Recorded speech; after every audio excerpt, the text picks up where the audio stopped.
Hello guys, welcome to my channel. ఈరోజు మనం మారిషన్ అనే మూవీ గురించి తెలుసుకుందాం. ఇది ఒక ట్విస్ట్తో సంబంధించిన మూవీ.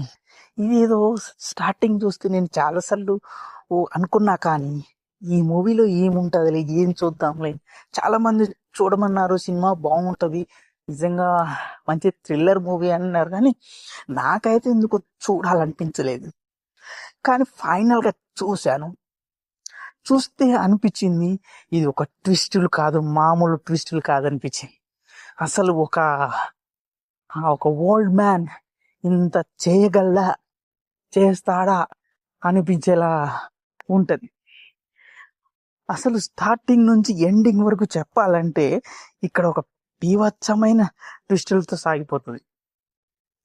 ఎవడో ఒక దొంగతనంలో కేసుకెళ్ళిన ఒకడు లైఫ్ను డిఫరెంట్ యాంగిల్లో చూద్దాం అనుకునే ప్రయత్నంలో ఒక ఇంటికి ఒక మొబైల్ దొంగతనం చేస్తాడు, ఒక బైక్ దొంగతనం చేస్తాడు. ఇలా దొంగతనాలు చేసుకుంటూ బతికేస్తున్న ఒక్కడికి సడన్గా ఏదో ఒక ఇంట్లో దూరాలని అనిపిస్తే నేను దూరేస్తా అనే పాయింట్, సడన్గా ఒక ఇంట్లోకి వెళ్తాడు. ఆ ఇంట్లోకి వెళ్తే ఇంకేంటి, ఇతను ఒక హ్యాండ్ కప్స్తో ఉంటాడు. సరే,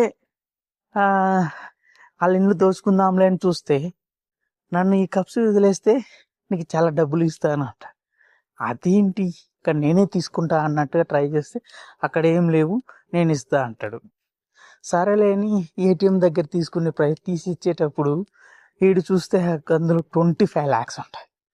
అయ్యో బాబోయ్, మనం ఇంత అమౌంట్ 25,000తో క్లోజ్ అయిపోతుందా అని మన ఫయాజ్ ఫజుల్ హీరో అండ్ వడివేలు కదా, it's a performance, is a son and father character like చేసినట్టు అనిపిస్తుంది మనకు. ఎంత అంటే అంత బాండింగ్ ఉంటుంది. సరే, ఇంకా ఎలాగోలు అతన్ని వెళ్ళనీయకుండా బైక్ మీద డ్రాప్ చేస్తా అని తిప్పి అలా వెళ్తూ ఒక పేర్లు అడుగుతూ వెళ్తూ ఉంటాడు వడివేలు. వీడు కూడా ఆయన అడిగినప్పుడు పేర్లు అడుగుతూ ఉంటాడు, వాళ్ళ నెంబర్లు సంపాదించమంటే సంపాదిస్తూ ఉంటాడు. అసలు వీడికి ఎంతసేపు డబ్బుల మీద ఇంట్రెస్ట్ ఉంటుంది. అసలు ఏం జరుగుతుంది, మనకు కూడా సినిమా వెళ్తాంది, బైక్ మీద వెళ్తారు, ఇద్దరు మాట్లాడుకుంటారు, ఒకసారి మధ్యవరపు ఉన్నట్టు ఉంటుంది, ఒకసారి పర్ఫెక్ట్గా యాక్ట్ చేస్తాడు. ఏంట్రా ఉడివి ఇలాంటి క్యారెక్టర్ ఏంటి సినిమా అనిపిస్తుంది. ఇంటర్వెల్ బ్యాంగ్ వచ్చేంత వరకు అర్థమవ్వదు. ఒడివీలు వెళ్ళే రూటు వెళ్ళే ప్రతి రూట్లో ఒక్కొక్కరిని చంపుతూ వెళ్తూ ఉంటాడని మనోడికి అర్థమైతే షాక్ అయిపోతాడు. యాక్చువల్లీ మనోడు ఇంటికి కూడా తీసుకెళ్ళి అసలు అంతని మంచితనం చూసి అతనిలా బతకాలనే ఉంటాడు. ఇలాంటి టైంలో అతని క్యారెక్టర్ చూసి స్టన్ అవుతాడు. అరే ఏంట్రా ఇడు మనకంటే వైల్డ్గా ఉన్నాడు అని భయం వేస్తుంది అతనికి. బాబోయ్ అని అతని గురించి తెలుసుకునే ప్రయత్నంలో వాళ్ళ ఫ్రెండ్ కూడా వస్తాడు. వాళ్ళ ఫ్రెండ్ వస్తే కట్ చేస్తే వాళ్ళ ఫ్రెండ్ కూడా ఇలాంటి ఈ ఎవరైతే చైల్డ్ అమ్మాయిలను అమ్ముతూ దుబాయ్లకు సప్లై చేయడం, జనాలకు సప్లై చేసే బ్యాచ్లో ఆడు ఒకడై ఉంటాడు.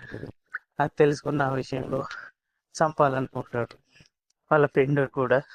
అయితే ఆడు నీ మాట వింటాడా, నిన్నే ఇప్పుడు పాయింట్అవుట్ చేస్తాడని చెప్తే, అసలు వడివేల పెద్దగా చదువుకోకపోయినా వాడు మాటలన్నీ ఫోన్లో ఫయాజ్ ఫజల్కి వినిపించే విధానం వేరే లెవెల్ ఉంటుంది. చచ్చిపోయే సిచ్యువేషన్లో ఉన్న వడివేలును వచ్చి ఫయాజ్ ఫజలు దాన్ని కాపాడి వాడిని చంపే విధానం స్టన్నింగ్ ఉంటుంది. ఇంకా క్లైమాక్స్కి వెళ్ళిపోతే ఇక అన్నీ తెలియదు. చాలామంది ఆడపిల్లలు తప్పిపోయినప్పుడు వడివేలు వైఫ్కు ఒక ఎన్జిఓలో పనిచేయడం వల్ల చెప్పుకుంటారు, కానీ వాళ్ళ బాధలు విన్న ఆమె ఒక అల్జీమర్స్ వ్యాధిలో వచ్చి సఫర్ అయ్యి చనిపోతుంది. అసలు ఆ బాధను అసలు వడివేలుని మర్చిపోయి చనిపోయిన విధానం, వడివేలుని మర్చిపోయి సార్ వాళ్ళను అరెస్ట్ చేస్తే సరిపోదు సార్, చంపేయాలి ఇలాంటి వాళ్ళని చెప్పి మరీ చనిపోదు. ఒక పక్క వైఫ్ తన పేరు మర్చిపోయిందని ఒక బాధ, ఒక పక్క ఇలాంటి ఎదవల్ని చంపాలనే ఒక బాధ. ఒక ఓల్డ్ మ్యాన్కి రావడం అనేది వేరే లెవెల్ థింగ్ అనిపించింది. క్లైమాక్స్ కోర్టులో ఇంతమందిని చంపావు కదా, ఎందుకు నువ్వు చంపాలనిపించినావు, నువ్వు చట్టం ఎందుకు చేతిలోకి తీయాలనిపిస్తుంది? నేను వయసు అయిపోతే ఈ ఓల్డ్ ఏజ్ హోమ్లో ఉండడం కంటే ఇలాంటి ఎదవలను చంపి, ఇలాంటి కిరాతకులను చంపి జైల్లో ఉండడమే చాలా మేలు అనిపించింది సార్. అందుకే చేశారు అని క్లియర్ స్టేట్మెంట్ ఇవ్వడంలోనే అసలు స్టోరీని, అసలు నిజం చెప్పాలంటే స్టోరీ ఎంత రాసుకున్నాడో పక్కన పెడితే వడివేలు పర్ఫార్మెన్స్ నిజానికి కొన్ని సినిమాలకు ఇంత మ్యాటర్ ఉంటే అంత హైప్ చేసుకునేదాన్ని పక్కన పోబెడితే, ఇంత మ్యాటర్ ఉన్నా వడివేలు ఎంత డీసెంట్ యాక్టింగ్ చేసి అసలు యాక్టింగ్ అని నీకు ఎక్కడ అనిపించదు. ఇంకా ఫయాజ్ ఫాజిల్ లాంటి న్యాచురల్ పర్ఫార్మర్ని యాక్టింగ్లో కింగ్ ఆఫ్ అనిపించే అంతన్ని కూడా మనం పట్టించుకోకుండా వడివేలు పర్ఫార్మెన్స్ మించిపోయేలా ఉంటుంది, అంత యాక్టింగ్ చేయాలి.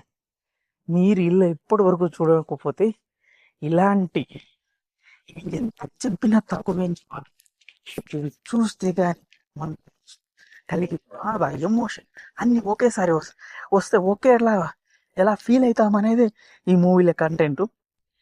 ఇప్పటి వరకు చూడకుంటే తప్పక చూడాల్సిన మూవీ మారీషా. ఇలాంటి మరిన్ని న్యూస్ తెలుసుకోవడానికి please like and share and subscribe. Thank you all.